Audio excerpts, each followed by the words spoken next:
We are following several new developments overnight after a series of explosions in New York and New Jersey. Good morning. Amtrak and New Jersey Transit serve tens of thousands of people every single day. There will be delays today. In fact, the station behind me just reopened. Investigators have been combing through evidence to see if there was any link between what would happen here last night and those explosions over the weekend. That was the moment an explosive device was accidentally set off by a bomb squad robot. The blast even sent investigators ducking for cover. Officials say there were 5 devices inside the backpack, one of which was described as a pipe with wires coming out of it. Only one of the devices exploded.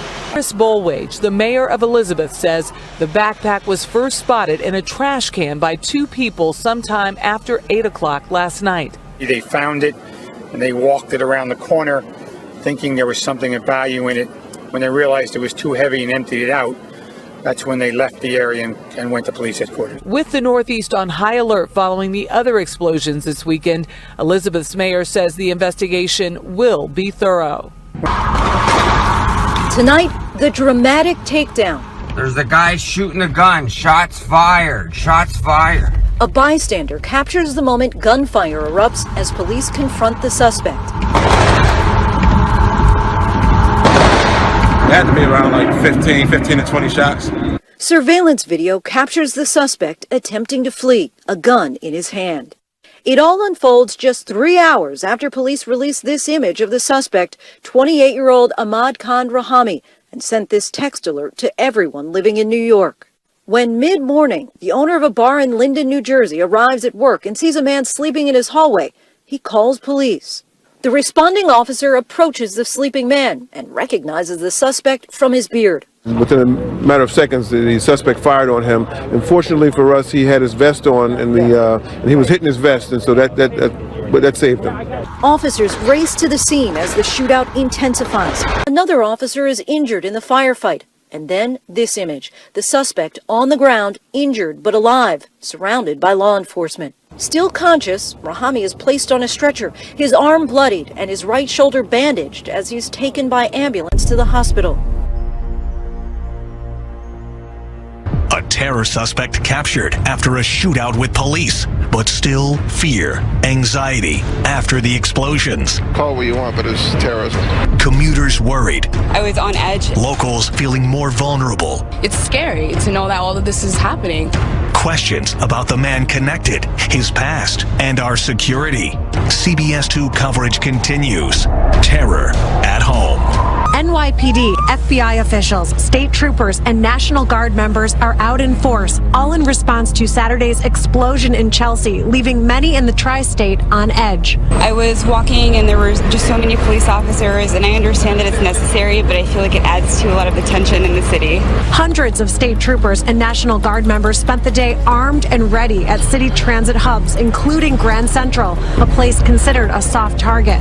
And with the UN General Assembly meeting this week, which includes President Obama addressing the crowd for the last time, we even found Coast Guard boats on the East River.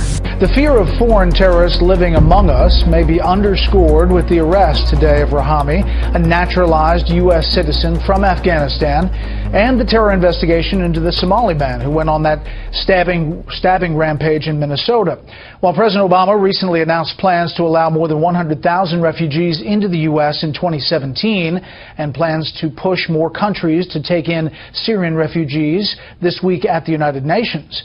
A new Homeland Security Inspector General's report tonight states that hundreds of individuals who were ordered deported were actually granted U.S. citizenship. New report by the Inspector General at the Department of Homeland Security finds the U.S. Citizenship and Immigration Services, or CIS, improperly granted citizenship to 1,029 foreigners from countries of concern or with high rates of immigration fraud, individuals who had already had a final deportation order issued against them under another identity. But it gets worse. The DHS Inspector General finds one of these newly naturalized citizens using a false identity has become a law enforcement official here. 3 of them have obtained some form of security clearance. 2 enjoy access to secure areas at commercial airports, and 1 has access to secure areas at maritime facilities. Pope Francis has encouraged Europeans to welcome in refugees. He says it's, quote, our greatest security against hateful acts of terrorism. He made the comments to alumni of Jesuit schools at a refugee conference in Europe. The Pope said, quote, I encourage you to welcome refugees into your homes and communities so that their first experience of Europe is not the traumatic experience of sleeping on cold streets, but one of warm welcome. Refugees and migrants are not to be seen a burden. They offer great potential if only we unlock it. The New York Declaration marks a political commitment of unprecedented force and resonance. It fills what has been a perennial gap in the international protection system, that of truly sharing responsibility for refugees in the spirit of the United Nations Charter. The declaration outlines recommendations on how to take in, support and ensure the safety of refugees, migrants. UN Secretary General Ban Ki-moon has called for cooperation to address the challenge. The Syrian army has announced the end of the ceasefire, blaming rebels and citing over 300 violations of the agreement. Each side has accused the other of breaking the truce's terms. According to the UN Secretary General for Humanitarian Affairs, up to 275,000 people remain trapped in eastern Aleppo without food, water or medical care. US Secretary of State John Kerry's claims earlier today that aid would reach at least 8 locations now seems unlikely. Assad accused the US of flagrant aggression after an airstrike in Deir ez-Zor killed dozens of Syrian soldiers on Saturday. The US maintains the airstrike was a mistake. A US airstrike has killed at least 8 Afghan police officers outside the capital of the Uruzgan province, according to Afghan officials today. Well, what we're hearing is that as many as 8 policemen have been confirmed killed in Afghanistan as a result of US airstrikes. The US military command in Kabul has confirmed that its warplanes conducted an airstrike in the area. But they're insisting that it was in response to a threat. Now, it says that the forces were manning a checkpoint in the center of the country. We understand that the 8 were killed in 2 separate strikes, that in the first strike, 1 person was killed, and then when the first responders were busy with the injured, it was when the second strike happened, killing at least 7 more. We also understand that the police were battling with enemies who were about 800 meters from the checkpoint. Now, the United States says that it has no information on who was attacking the checkpoint. We're also hearing from Afghan officials that they are investigating the attack and communicating with the US-led coalition. But at this stage, it certainly seems as if the United States made a mistake, because essentially they're supposed to be helping the Afghan security forces.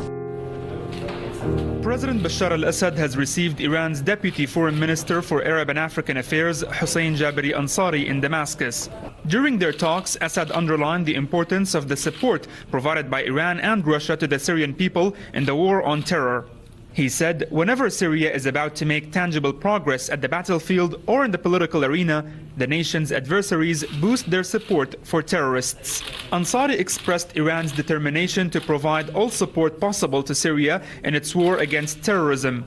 He added that the strong relations between the two states are not just based on mutual interests, but also on mutual visions and political understanding, as well as awareness of the dangers threatening the region, mainly terrorism. The Iranian officials' visit comes at a crucial time in the war on Syria.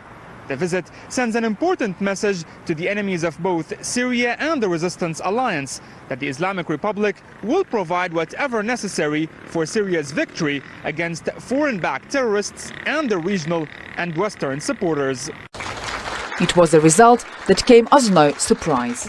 The ruling United Russia Party, backed by Vladimir Putin, won the parliamentary election with more than 54% of the votes. The party now gets a constitutional majority in the State Duma, becoming even more dominant than before and ensuring more support for the Russian president than ever. It is hard, it is difficult, but people still vote for the United Russia. I think, what does this tell us? First of all, it tells us that people see that the representatives of the United Russia, the leading political force, are really doing their best for the people.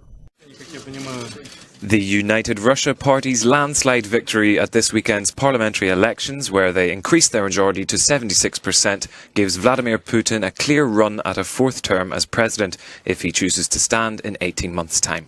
Chinese and Russian naval forces have concluded their 8-day Joint Sea 2016 exercise in waters of the southern Chinese province of Guangdong. Leaders of the navies said the drills were a great success and they had achieved their goals.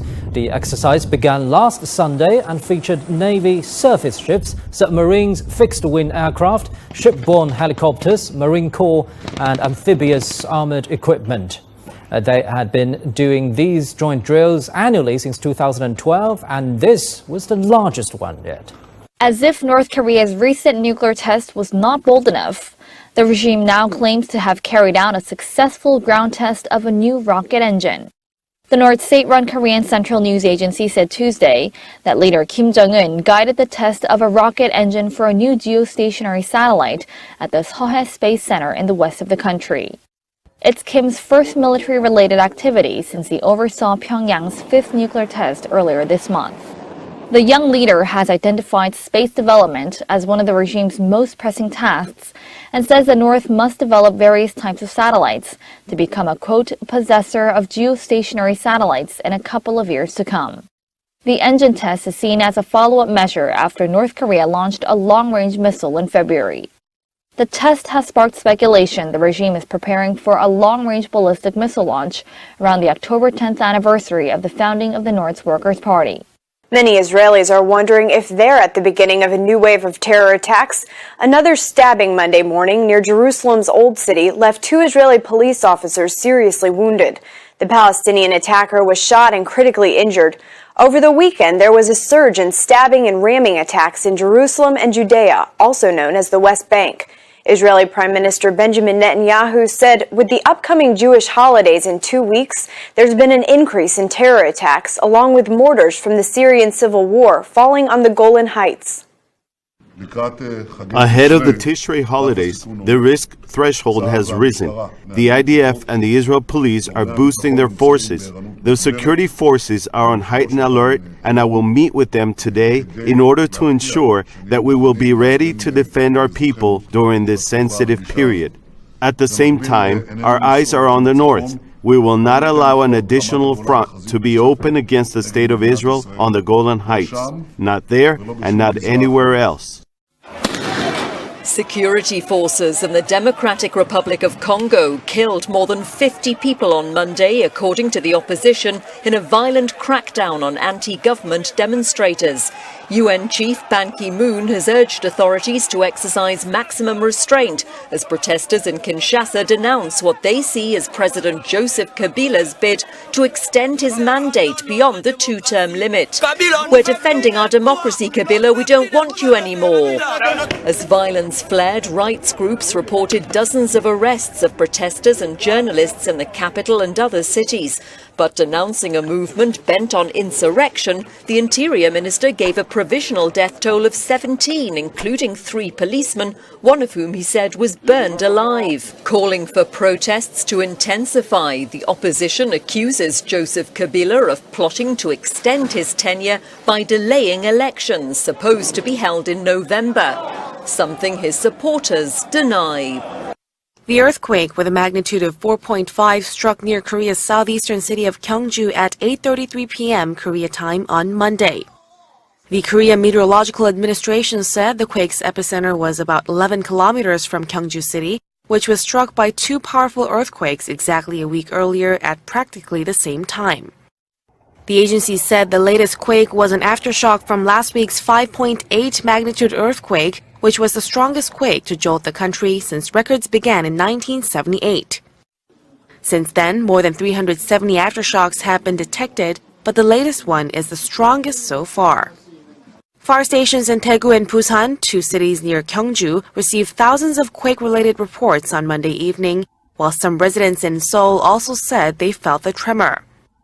The Ministry of Public Safety and Security said 11 facility damages were reported and more than 14,000 calls were made to report the earthquake. However, there were no reports of injuries. The Korea Hydro and Nuclear Power Corporation also says All of the country's nuclear reactors are operating as usual.